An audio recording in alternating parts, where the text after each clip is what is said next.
AIIMS ಕಿಚನ್ಗೆ ಸ್ವಾಗತ. ಇವತ್ತಿನ ವಿಡಿಯೋದಲ್ಲಿ ಚಪಾತಿನ ಹೇಗೆ ಮಾಡೋದು ಅಂತ ತೋರಿಸ್ತಾ ಇದ್ದೀನಿ. ತುಂಬಾ ಸಾಫ್ಟಾಗಿ ಮತ್ತು ಸಂಜೆವರೆಗೂ ಇಟ್ಟರೂ ಕೂಡ ಇದು ಗಟ್ಟಿ ಆಗೋದಿಲ್ಲ. ಅಷ್ಟು ಸಾಫ್ಟಾಗಿ ಇರುತ್ತೆ, ಹೂವಿನಷ್ಟೇ ಮೃದುವಾಗಿರುತ್ತೆ. ಆ ಥರ ಹೇಗೆ ಮಾಡೋದು ಅಂತ ಬನ್ನಿ. ನೋಡಿ, ಅಷ್ಟೇ ಸಾಫ್ಟಾಗಿ ಇದೆ. ಇದಲ್ಲೇ ಬೆಳಗ್ಗೆನೇ ಮಾಡಿರೋದು. ನಾನು ಈ ವಿಡಿಯೋ ಮಾಡ್ತಾ ಇರೋದು ಒಂದು 12 ಗಂಟೆ ಹಂಗೆ. ಅಷ್ಟೇ ಸಾಫ್ಟಾಗಿ ಕೂಡ ಇರುತ್ತೆ. ನೀವು ಕೂಡ ಈ ವಿಧಾನದಲ್ಲಿ ಒಮ್ಮೆ ಖಂಡಿತ ಟ್ರೈ ಮಾಡಿ ನೋಡಿ. ಅದಕ್ಕೆ ಸ್ವಲ್ಪ ರುಚಿಗೆ ತಕ್ಕಷ್ಟು ಉಪ್ಪು, ನೀವು ಎಷ್ಟು ತಗೊತೀರಾ ಅಷ್ಟನ್ನು ಉಪ್ಪನ್ನು ಸೇರಿಸ್ಕೊಳ್ಳಿ. ಮತ್ತು ತಣ್ಣೀರನ್ನು ಸೇರಿಸ್ಕೊತಾ ಇದ್ದೀನಿ. ಉಪ್ಪು ಕರಗಾದ ನಂತರ ನಾನಿಲ್ಲಿ ಗೋಧಿ ಹಿಟ್ಟನ್ನು ಸೇರಿಸ್ಕೊತಾ ಇದ್ದೀನಿ. ಗೋಧಿ ಹಿಟ್ಟು ಕೂಡ ನಿಮಗೆ ಎಷ್ಟು ಬೇಕೋ ಅಷ್ಟು ಸೇರಿಸ್ಕೊಳ್ಳಿ. ಇಲ್ಲಿ ನಮಗೆ ಎಷ್ಟು ಬೇಕೋ ಅಷ್ಟು ವಿಡಿಯೋ ಮಾಡ್ತಾಯಿದ್ದೀನಿ ಅಷ್ಟೇ.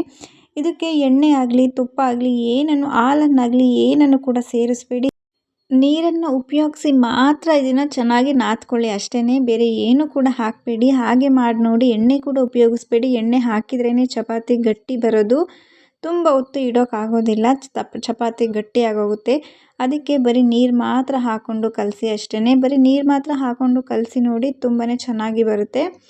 ನಾವು ಹಿಟ್ಟನ್ನು ಕಲಿಸ್ಬೇಕಾದ್ರೂ ಅಷ್ಟೇ, ತುಂಬ ಗಟ್ಟಿಯಾಗಿ ನಾವು ಕಲಿಸ್ಕೊಬಾರ್ದು. ತುಂಬ ಗಟ್ಟಿಯಾಗಿ ಕಲಿಸಿದ್ರೆ ನಮಗೆ ಒತ್ತೋದಕ್ಕೂ ಆಗೋದಿಲ್ಲ. ಮೀಡಿಯಮಾಗಿ ಸ್ವಲ್ಪ ಸಾಫ್ಟಾಗಿ ಕಲಿಸ್ಕೊಂತಂದರೆ ತುಂಬ ಚೆನ್ನಾಗಿರುತ್ತೆ. ಈ ಥರ ಅರ್ಧ ನಾವು ನಾದ್ಕೊಂಡಾದಮೇಲೆ ಆ ಪಾತ್ರೆ ಒಳಗೇ ಜಾಸ್ತಿ ಫೋರ್ಸ್ ಹಾಕಿ ನಾವು ಆಗೋದಿಲ್ಲ. ಅದಕ್ಕೋಸ್ಕರ ಸೆಲ್ಫ್ ಕಲ್ ಮೇಲೆ ಹಾಕ್ಕೋಬೇಕು. ನೋಡಿ, ಇವಾಗ ಇದು ಕಿತ್ತರೆ ಹಾಗೇ ಬಂದ್ಬಿಡುತ್ತೆ ಹಿಟ್ಟು. ಈ ಥರ ಬರಬಾರ್ದು.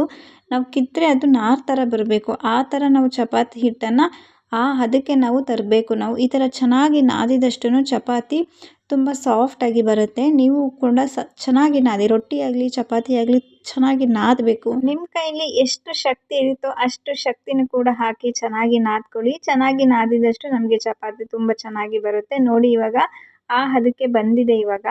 ನೋಡಿ, ಇವಾಗ ನಾನು ಕಿತ್ತಿ ನೋಡ್ತೀನಿ ಅದು ಎಷ್ಟು ಚೆನ್ನಾಗಿ ಬಂದಿದೆ. ಈ ಹದದಲ್ಲಿ ಇರಬೇಕು ನಮಗೆ. ನೋಡಿ, ಆಗ ಕಿತ್ತಿದ ತಕ್ಷಣ ಬರ್ತಾಯಿತ್ತು. ಈಗ ಕಿತ್ತಿದ ತಕ್ಷಣ ಬರಲ್ಲ, ಈ ಥರ ಎಳ್ಕೊಂಡು ಬರುತ್ತೆ.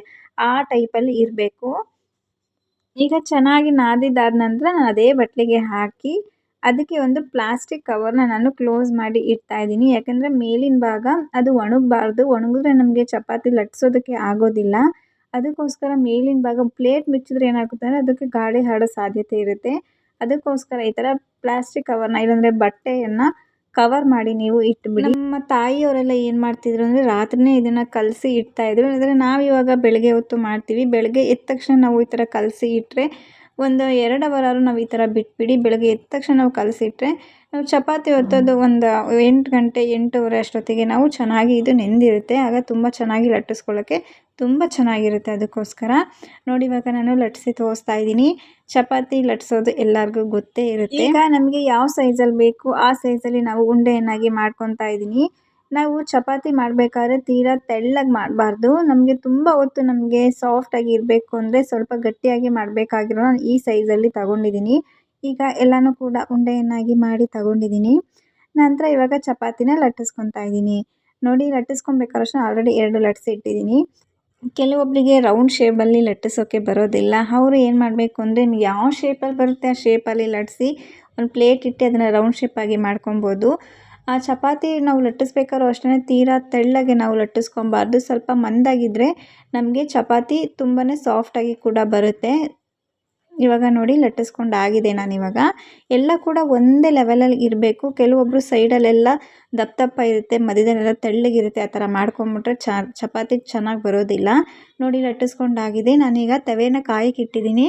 ಅದಕ್ಕೆ ಸ್ವಲ್ಪ ಎಣ್ಣೆಯನ್ನು ಸವರ್ತಾ ಇದ್ದೀನಿ. ಎಣ್ಣೆ ಸವರಿ ಅದನ್ನು ನಾವು ತವೆನ ಸ್ಮೂತಾಗಿ ಮಾಡ್ಕೊಬೇಕು. ಟಿಶ್ಯೂ ಪೇಪರಲ್ಲಿ ಎಣ್ಣೆಯನ್ನು ಸ್ಪ್ರೆಡ್ ಮಾಡಿ ಅದನ್ನು ಒರೆಸ್ತಾ ಇದ್ದೀನಿ ನಾನು. ಎಣ್ಣೆಯನ್ನು ಹಾಗೆ ತವೆ ಮೇಲೆ ಬಿಡಬಾರ್ದು. ನಾವು ಚಪಾತಿ ಯಾವಾಗಲೂ ಬೇಯಿಸ್ಬೇಕಾದ್ರೆ ಹೈ ಫ್ಲೇಮಲ್ಲೇ ಇಟ್ಕೊಂಡು ಬೇಯಿಸ್ಕೊಳ್ಳಿ.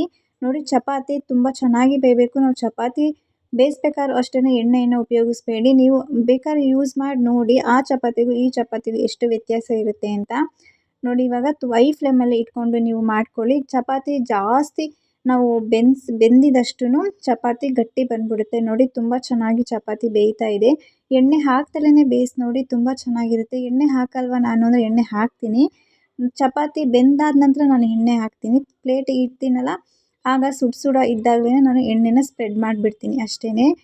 ತವೆ ಮೇಲೆ ಯಾವುದೇ ಕಾರಣಕ್ಕೂ ನಾನು ಚಪಾತಿನ ಎಣ್ಣೆಯಲ್ಲಿ ಬೇಯಿಸೋದು, ಎಣ್ಣೆ ಹಾಕಿ ಬೇಯಿಸೋದಿಲ್ಲ. ಆಗ ಚೆನ್ನಾಗಿ ಬೇಯೋದು ಇಲ್ಲ. ಚಪಾತಿ ಹಸಿಯಾಗಿ ಹಾಗೆ ಇರುತ್ತೆ. ಅದಕ್ಕೋಸ್ಕರ ಈ ಚಪಾತಿ ತೆಗೆದು ಪ್ಲೇಟಿಗೆ ಹಾಕಾದ್ಮೇಲೆ ಒಂದು ಸೈಡ್ ಮಾತ್ರ ನಾನು ಎಣ್ಣೆ ಹಾಕ್ತೀನಿ. ಮತ್ತು ಅದ್ರ ಮೇಲೆ ಒಂದು ಚಪಾತಿ ಹಾಕಿದಾಗ ಅದೇ ಎಣ್ಣೆ ಇನ್ನೊಂದು ಚಪಾತಿಗೆ ಅಂಟ್ಕೊಳ್ಳುತ್ತೆ. ಅದಕ್ಕೋಸ್ಕರನೂ ಒಂದು ಸೈಡ್ ಮಾತ್ರ ಎಣ್ಣೆಯನ್ನು ಸವರ್ತೀನಿ. ನೋಡಿ ಈ ಥರ ಬೇಯಿಸ್ಕೊಂಡು ಒಂದು ಸೈಡ್ ಮಾತ್ರ ಸವರಿ ಅಷ್ಟೇ. ಜಾಸ್ತಿ ಎಣ್ಣೆನೂ ನಮಗೆ ಜಿಡ್ಡು ಕೂಡ ಅನಿಸೋದಿಲ್ಲ. ಚಪಾತಿ ತಿನ್ನೋಕ್ಕೂ ಕೂಡ ಅಷ್ಟೇ ಚೆನ್ನಾಗಿರುತ್ತೆ. ಮತ್ತು ಅದ್ರ ಮೇಲೆ ಇನ್ನೊಂದು ಚಪಾತಿ ಹಾಕಿದಾಗ ಏನು ಅನಿಸುತ್ತೆ ನಮಗೆ ಅಂದರೆ ಆ ಎಣ್ಣೆ ಅಂಟಿದಾಗ ನಮಗೆ ಕರೆಕ್ಟ್ ಆಗುತ್ತೆ. ಎಣ್ಣೆ ಜಾಸ್ತಿನೂ ಅನಿಸೋದಿಲ್ಲ. ನೋಡಿ ಚಪಾತಿನೂ ತುಂಬ ಚೆನ್ನಾಗಿ ಬರ್ತಾ ಇದ್ದಾವೆ. ಈ ಕನ್ಸಿಸ್ಟೆನ್ಸಿಲಿ ನೀವು ಮಾಡಿಕೊಡಿ. ನಿಮಗೂ ತುಂಬ ಸುಲಭವಾಗಿ ಚಪಾತಿ ಮಾಡ್ಬೋದು. ತುಂಬ ಸಾಫ್ಟಾಗಿ ಕೂಡ ಬರುತ್ತೆ. ನೋಡಿ ನಾನು ಎಲ್ಲನೂ ಕೂಡ ಮಾಡ್ಕೊಂಡಿದ್ದೀನಿ. ಎಲ್ಲನೂ ಕೂಡ ತೋರಿಸ್ತಾ ಇದ್ದೀನಿ ನೋಡಿ, ಅಷ್ಟೇ ಸಾಫ್ಟಾಗಿ ಬಂದಿದೆ ಚಪಾತಿ. ನೀವು ಕೂಡ ಖಂಡಿತ ಈ ವಿಧಾನದಲ್ಲಿ ಟ್ರೈ ಮಾಡಿ ನೋಡಿ. ಈ ರೆಸಿಪಿ ನಿಮಗೆ ಇಷ್ಟ ಆಗಿದೆ ಅಂತ ಅಂದ್ಕೊಂಡಿದ್ದೀನಿ. ಇಷ್ಟ ಆಗಿದೆ ಸಬ್ಸ್ಕ್ರೈಬ್ ಮಾಡಿ, ಸಪೋರ್ಟ್ ಮಾಡಿ. Thank you for watching.